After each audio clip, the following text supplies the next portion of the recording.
तो बात कर लेते हैं मिथुन राशि वालों के बारे में कि फरवरी में मिथुन राशि वालों के लिए कौन सा ग्रह परेशानियों का कारण बनेगा और किस ग्रह से मिथुन राशि वालों को फरवरी में सबसे ज्यादा फायदा मिलने वाला है, आइए जानते हैं।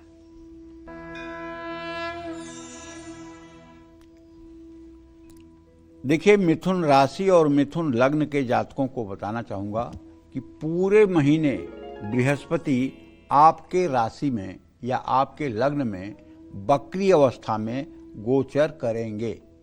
इस समय जब आपसे मैं बात कर रहा हूं तो ये 23 अंश 34 कला पर गोचर कर रहे हैं पुनर्वसु नक्षत्र में। बृहस्पति आपको शुभ लेकिन धीमा फल देंगे क्योंकि वक्री हैं। लेकिन एक बात है कि आपकी सूझबूझ बढ़ेगी और सप्तम पर बृहस्पति की दृष्टि होने के कारण सूझबूझ बढ़ेगी, वैवाहिक जीवन सुखी रहेगा, धर्म कर्म में रुचि बढ़ेगी और मुश्किल परिस्थिति में भी आप धैर्य के साथ सही डिसीजन ले पाएंगे। लेकिन बृहस्पति के वक्री होने से आत्मविश्वास में अप डाउन उतार चढ़ाव की स्थिति देखने को मिलेगी, जिसके कारण कोई भी डिसीजन लेने में आप देर कर सकते हैं और कभी कभी लेथर्जी थकान भी आपको महसूस हो सकती है।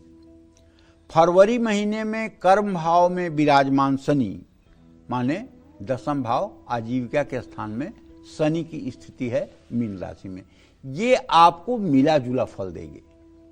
मेहनत का फल मिलेगा, जिम्मेदारी बढ़ेगी और आप पूरे डिसिप्लिन में रहेंगे। लेकिन आप पर प्रेशर रहेगा, लोगों की नजर आप पर रहेगी और प्रमोशन में भी विलंब हो सकता है या आपके प्रमोशन में भेदभाव हो सकता है। फरवरी महीने में बुध के अस्त अवस्था में आपके 8वें भाव में होने से मिला जुला फल प्राप्त होगा। 3 फरवरी के बाद से बुध और राहु के साथ आपके 9वें भाव में गोचर हो जाएगा। बुध और राहु की युति के कारण भाग्य सहायक हो जाएगा, यात्रा से लाभ मिलेगा, विद्यार्थियों के लिए समय ठीक है, रिश्तों में सुधार होगा, लेकिन फैसला लेने में आपको मुश्किलों का सामना करना पड़ सकता है। फरवरी महीने में मंगल आपको अशुभता से शुभता की ओर ले जा सकते हैं। 22 फरवरी तक मंगल आपके 9वें भाव में गोचर करेंगे। 22 फरवरी तक समय अशुभ है, दुर्घटना चोट लगने की संभावना बनी हुई है। इस समय अपने क्रोध पर नियंत्रण रखना होगा। अब देखिए, क्रोध पर नियंत्रण रखना होगा, ये कहना कितना आसान है हमारे लिए, लेकिन क्रोध पर नियंत्रण रखना कितना कठिन है ये तो वही लोग जानते होंगे जिनको बार बार क्रोध आता होगा। क्या वो नहीं चाहते होंगे कि मेरा क्रोध पर नियंत्रण रहे? काम, क्रोध, मोह, लोभ, मद, मत्सर, ये 6 विकार शरीर के अंदर रहते हैं और अवसर देख करके ये प्रकट होते हैं।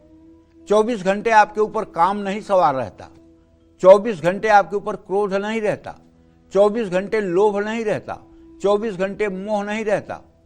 जैसा अवसर देखते हैं वैसा, जैसे किसी गरीब आदमी के ऊपर अगर आप उसने गलती कर दिया तो आपका क्रोध जरूर आ जाएगा और यहां तक कि आप हाथ उठा देंगे। लेकिन वही कोई बहुत बड़ा ताकतवर और बड़ा अधिकारी गलती कर दिया तो उसके ऊपर ना आपका क्रोध आएगा ना आपका हाथ उठेगा, क्योंकि ये क्रोध बड़ा चालाक होता है। अपने से कमजोर के ऊपर ही आता है, अपने से बलवान के ऊपर कभी नहीं आता है। इसी प्रकार से ये 6 विकार जो हैं ये अवसर देख करके प्रकट होते हैं। इससे बचने का तो बस एक ही तरीका है, भगवान की शरणागति। जब भी विपरीत परिस्थिति का निर्माण हो, आप अपने मन में नारायण नारायण, सीताराम सीताराम, अच्युत अच्युत, गोविंद गोविंद, हरि ओम तत्सत, हरि ओम तत्सत, श्री हरि श्री हरि अगर कहना शुरू कर दें तो 10-5 बार कहने के बाद क्रोध अपने आप ठंडा हो जाएगा। तो चलिए मैं आपको बताता हूं कि करियर में सफलता मिलेगी, ट्रांसफर या प्रमोशन का योग बन सकता है, कारोबार में तेजी आएगी। 12 फरवरी तक सूर्य आपके 8th हाउस में माने मृत्यु भाव में और 13 फरवरी के बाद आपके भाग्य भाव में गोचर करेंगे।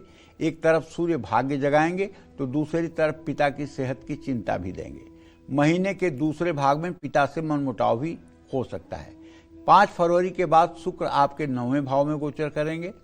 महीने के पहले भाग में रिश्तों में तनाव हो सकता है, ससुराल पक्ष से उलझन की भी संभावना है। लेकिन महीने के दूसरे भाग में सुखद यात्राएं होंगी, क्रिएटिव कार्यों में सफलता प्राप्त होने की संभावना है। पूरे महीने राहु आपके 9वें भाव में गोचर करेंगे।